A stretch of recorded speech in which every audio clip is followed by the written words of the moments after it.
نہ ہمارا army chief سے کوئی لڑائی ہے، نہ ہماری کوئی نواز شہباز شریف سے کوئی لڑائی ہے، نہ ہماری فوج سے کوئی لڑائی ہے، نہ ہماری بیوروکریسی سے کوئی لڑائی ہے۔ ہم اپنے ملک میں ایک رواداری کا ماحول ہر وقت دیکھنا چاہتے ہیں، اور جمعیت علماء اسلام نے تو مسلسل اس رواداری کے ماحول کو برقرار رکھنے کے لیے، یعنی یہاں تک کہ ہم پہ تنقیدیں شروع ہو گئیں۔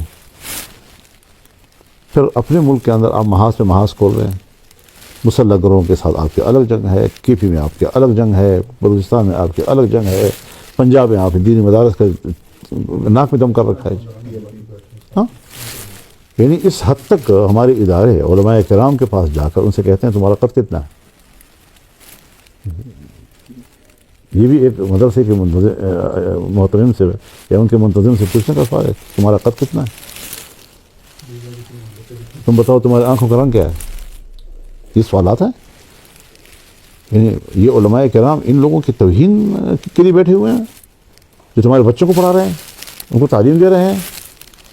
یہ مذاق تو انگریز نے بھی نہیں کیا تھا علماء کرام کے ساتھ جو آپ کر رہے ہیں۔ تو ہم نے تو ظاہر ہے کہ بڑی کوشش کی ہے کہ مسلم لیگ کے ساتھ ہمارے تعلقات میں ایک رواداری کا ماحول رہے، لیکن اگر وہ دینی مدارس کے اندر اتر کر پہلے ان کی تنظیم کو توڑتے ہیں۔ آپ مجھے بتائیں کہ فیض حمید غلط تھا، باجوہ غلط تھا، مشرف غلط تھا، لیکن دینی مدرسے کے لحاظ سے پالیسی میں تسلسل کیوں ہے؟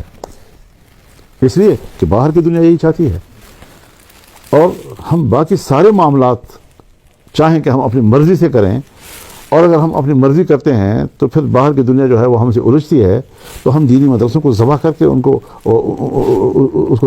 کے ساتھ تعلقات بنائیں ہوئے۔ میرے خون اور میری عزت پر وہ امریکہ اور مغرب سے تعلقات کو بہتر رکھے کہ ہمارے مذہبی انتہا پسندوں سے واسطہ ہے، فلاں ہے فلاں ہے فلاں ہے۔ وہ مدارس پاکستان کے ساتھ ہیں، آپ کے آئین کے ساتھ ہیں، آپ کے قانون کے ساتھ ہیں، اور بس ٹھیک ہے، آپ طاقتور ہیں، آپ کی ہماری یہ رپورٹیں ہیں، تمہاری رپورٹیں جھوٹی ہیں، کوئی رپورٹ نہیں ہے۔ جھوٹ پر رپورٹوں کی بنیاد پر آپ بہانے بناتے ہیں، کبھی مدارس کے ساتھ لڑ رہے ہیں پنجاب میں، اور اتنی توہین آمیز رویہ، اور اس توہین آمیز رویے کی توقع ہم مسلم لیگ سے کریں، اور پھر کہتے ہیں کہ ہم تو مدرسوں کو 25,000 روپئے اماموں کو دیں گے۔ کس مد سے دے رہے ہو؟ بجٹ کا کون سا مد ہے کہ کوئی شخص آپ کو ملازم نہیں ہے اور آپ اس کو جو ہے پیسے دے رہے ہیں؟ کہتے ہیں یہ تم غریب لوگوں کے لیے ہم مدد کر رہے ہیں اور آپ اس کا لحاظ نہیں رکھ رہے ہیں۔ بھائی اگر وہ پروفیسر ہے اور اسلامیات پڑھا رہا ہے، عربی پڑھا رہا ہے، اسکول ٹیچر ہے، آپ کا ملازم ہے، اوقاف کا امام ہے، خطیب ہے، مؤذن ہے، وہ تنخواہیں لے رہے ہیں، ہم نے اس پہ کوئی اعتراض نہیں کیا۔ وہ کوئی جاگیردار تو نہیں ہے، اتنی تنخواہ لیتے ہیں جس میں مہینوں کو مشکل سے گزرتا ہے، تو ہم نے اس پہ کوئی اعتراض نہیں کیا۔ لیکن یہ جو کچھ ہو رہا ہے، اب عمران خان کی پارٹی، اس کی حکومت تھی صوبے میں، انہوں نے 10,000 کا اعزازیہ دیا۔ کیوں دے رہے ہو بھائی؟ کس چیز پہ؟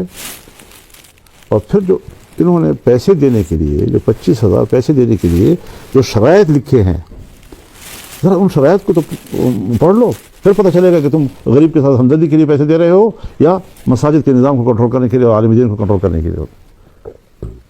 بھائی یہ بات ذہن میں رہنی چاہیے کہ مسجد کا امام جو ہے، اگر وہ اوقاف کا ملازم بھی ہو یا وہ اسکول کا ملازم بھی ہو، ان کو دوسرے ملازمین کی طرح نہ سمجھا جائے۔ ان کی حیثیت ایک امام کی ہوتی ہے۔ بطور عالم دین جب وہ آپ کی کوئی ایسی عمل کو دیکھتا ہے جو عذر شریعت ان کی نظر میں غلط ہو، وہ آپ کی رہنمائی کر رہا ہوتا ہے، اس پر تو شکر کریں۔ آپ کہتے ہیں جی ہم پر تنقید کیوں کرتے ہیں؟ حضرت عمر رضی اللہ تعالیٰ عنہ کو اندازہ لگ گیا کہ میرے رعب اور دبدبے کی وجہ سے شاید میرے سامنے کوئی حق نہیں بول سکتا، تو جلسے میں عوام سے پوچھا، اجتماع میں، کہ اگر تم عمر کو کجروی کرتے ہوئے دیکھو گے تو کیا کرو گے؟ سارا مجمع سہما ہوا۔ ایک آدمی اٹھا، تلوار جو ہے نیام سے نکالی اور لہرا کر کہا کہ اگر ہم نے تیرے اندر کجروی دیکھی اس تلوار سے سیدھا کر دیں گے۔ تو اس پر حضرت عمر نے کیا جواب دیا کہ الحمدللہ الذی جعل فی امت محمد من یقوم اعوجاج عمر بالسیف۔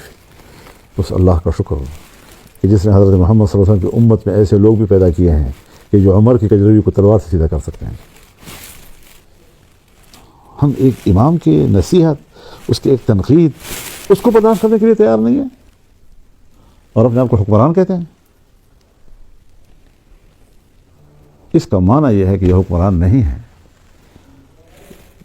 جس حکمران کے اندر خود اعتمادی نہ ہو اور وہ اپنے اختیار کے استعمال کے آزادی سے طریقوں کو نہ جانتا ہو، اس کے معنی ہے کہ اس کے اندر کچھ نہیں ہے، کٹپوتلی ہے، خالی خو لیا جی.